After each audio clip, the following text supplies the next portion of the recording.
Have you ever had one of those weeks or maybe even one of those entire years where you just feel completely and profoundly overwhelmed? Oh, I think we all know that feeling intimately. Right. You definitely know the feeling. It's like you are constantly struggling against the current of life, paddling as hard and as fast as you can, but it just feels like you're barely keeping your head above water. You're, you know, checking off the massive to-do lists, answering the endless flood of emails, managing the towering expectations of everyone around you. And yet, deep down, what you are really craving is just a moment of true contentment. Just a second to breathe. Exactly. A moment where you can finally stop fighting the waves, drop your shoulders, and just breathe. So if that resonates with you, you are exactly where you need to be today. Welcome to this deep dive. It's really a phenomenal space to step into today. What we're exploring is a profound spiritual revelation. We're looking at a Shabad, which is a sacred hymn revealed by Guru Nanak Dev Ji. And just to give you some musical and emotional context right out of the gate here, this hymn is set in a specific musical measure known as Rag Sorat'h. Okay, let's unpack this. Okay. Setting it in rag swords isn't just a random musical choice, right? There is a very specific emotional frequency to that. Right, exactly. Rag Sorat'h is traditionally used in this classical system to evoke feelings of seeking, of a really deep inner longing, and a plea for grace. It's a mood. It's totally a mood. It perfectly matches the psychological state of someone who realizes they're drowning in this overwhelming ocean of life we just talked about. It's the music of someone who's reaching out for a lifeline. And, while we're exploring an ancient spiritual text today, the insights it offers into human psychology, into the mechanics of our own egotism and our desperate search for purpose, they are just stunningly relevant to you navigating the modern world right now. We are going to decode the timeless metaphors in this Shabad to figure out how to navigate this chaotic ocean, how to understand the invisible forces guiding our lives, and ultimately how to find what the teachings call santok, which is this deep, unshakable contentment. That's the ultimate goal. Yeah. And the very first metaphor we are hit with is this visceral image of the world as a treacherous ocean. It is described directly as a sea of fear. And honestly, looking around at modern burnout, that feels incredibly accurate. Think about how often daily life just feels like treading water in a storm of anxieties, economic pressures, and sheer unpredictability. It's an incredibly potent metaphor because it captures the literal weight of existence. The teachings offer a fascinating warning here. They suggest that without the fear of God, and we know in this tradition, that translates more to a profound cosmic awe and reverence rather than, literal terror. Right, not like a scary lightning bolt kind of fear. Exactly, not a punitive thing. But without that awe, we become spiritually heavy. We get weighed down by our own worldly burdens, our endless attachments, and primarily our ego. And in an ocean, when you are heavy, you sink. You drown. Right, but let's pause on that idea of fear of God or cosmic awe for a second. We know it means reverence, but practically speaking, how do you actually maintain that awe when you're just trying to get through a mundane Tuesday? I mean, it's easy to feel awe looking at the Grand Canyon. It's much harder when you are staring at a spreadsheet at 4 p.m. That is the ultimate challenge of the human condition, isn't it? The Shabbat addresses exactly that reality. It doesn't just diagnose you as drowning and then leave you there to figure it out on your own. It provides a very specific rescue mechanism. What's fascinating here is the absolute necessity of that solution. You can't just tread water forever. Your arms are going to give out. Precisely. The text states quite plainly that without the boat, one is drowned in the sea of fear, asking, how can I reach the distant shore? That essential boat is the true Guru's word and the continuous praising of the divine. The boat is the word. Yes. In a practical sense, it's the daily active practice of shifting your focus away from the heavy sinking weight of your own ego, your own anxieties, and aligning yourself with something infinitely greater. It is pulling your attention out of the spreadsheet and remembering the vastness of the cosmos you are sitting in. Without this boat, without that crucial shift in perspective, the teachings insist you simply cannot make it across the treacherous waters of life. And the ripple effect of getting into this boat is incredible. The Shabad points out that those who serve the true guru don't just save themselves, their companions are saved as well. Have you ever noticed that? Just by being around someone who is truly anchored, someone who isn't panicking in the storm, your own anxiety drops, you are uplifted just by their proximity. It is emotional contagion, but elevated to a spiritual level. The teachings beautifully describe the experience of those in the boat. It says no one blocks their way, and they taste ambrosial nectar on their tongue. Let's ground that term, ambrosial nectar, because it sounds highly mystical, but in a psychological sense, we are really talking about the sweet, life-giving realization of truth, contrasting sharply with the bitter, metallic taste of our daily, modern anxieties. That is a perfect way to look at it. The ambrosial nectar is the experience of clarity. It is the sweetness of finally dropping the illusion that you have to control the entire universe. And that brings us to the next critical point in the Shabbat. It states that the Lord's glance of grace is what actually carries them across those waters. So it's not about paddling harder. Not at all. It is not about modern grind culture where if you just put in an 80-hour week, you will finally conquer the ocean. It's about getting in the right boat and letting grace do the heavy lifting. Which completely dismantles our modern obsession with control. And that leads us directly into a foundational concept in this text, which is hukam. Hukam translates to the divine command or the divine will. The Shabbat explains that we come into this world and we depart from it with our destiny preordained. It says we are walking around bearing the insignia of the true name. It introduces this idea of a cosmic blueprint that dictates the fundamental rhythm of existence. I love how visceral and biological Guru Nanak Dev Ji makes this concept. It's not just some lofty, abstract, philosophical puzzle. He points out that by this hukam, this divine command, we are conceived. By this command, we grow in the womb. And by this command, we are literally born head first and upside down. It uses the most fundamental, vulnerable reality of being human to explain how we are governed by a higher power. It brilliantly grounds a vast spiritual reality in an undeniable physical reality. Think about your own life. You didn't control your entry into this world. You didn't control how your cells divided and miraculously developed while you were in the womb. You were born completely at the mercy of a biological and cosmic process much larger than yourself. Understanding hukam means recognizing that the same larger rhythm that brought you into existence continues to govern your life today. Okay, but I have to challenge this a bit, because if everything from our conception to our death is preordained by this cosmic blueprint, doesn't that strip us of our free will? I mean, why even try to do anything? If it's all decided by hukam, why even try to get in the boat we just talked about? That is the central philosophical friction of this entire concept, and it's a brilliant question. Hmm. The way this tradition approaches it is not as strict fatalistic determinism where you are just a helpless robot. Rather, hukam is the reality of the river's current. Right. The river is flowing in a specific direction. You don't control the river. Your free will lies in how you interact with that current. Do you exhaust yourself swimming furiously upstream, convinced you know better than the river? Or do you use your agency to build a boat, align your sail with the wind, and navigate the current with grace? True power belongs only to the true Lord, as the text says. Our power lies in our alignment. Here's where it gets really interesting, because how we react to that river, how we react to this hukam, completely defines our experience of life.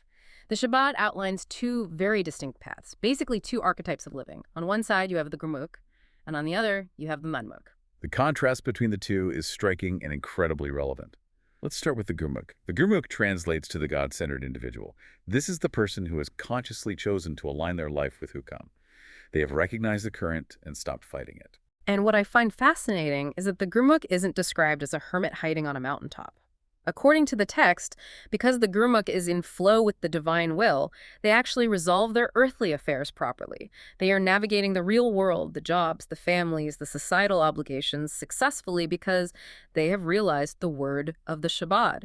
They operate from a place of deep truth, and when it is time for them to depart this life, they go to the court of the Lord, robed in honor. Truth is their gateway. It is a life characterized by grace and efficacy. But then we have the manmukh. This is the self-willed person. This is the archetype of someone entirely driven by their own mind, their own egotism, and this profound sense of duality, which is the painful illusion that they are entirely separate from the divine, that it is them against the universe. We all know a manmukh, right? In fact, we have all probably been the manmukh at some point this week. The modern equivalent is the person stuck in dead-stop traffic on the freeway. They are honking the horn, screaming at the steering wheel, completely agonizing over a situation they have absolutely zero control over. They are physically fighting the current of the freeway, letting their blood pressure skyrocket because their tiny ego demands that traffic shouldn't exist right now. If we connect this to the bigger picture, that traffic jam analogy perfectly illustrates the spiritual warning in the Shabbat. The imagery used for the manmukh is intense.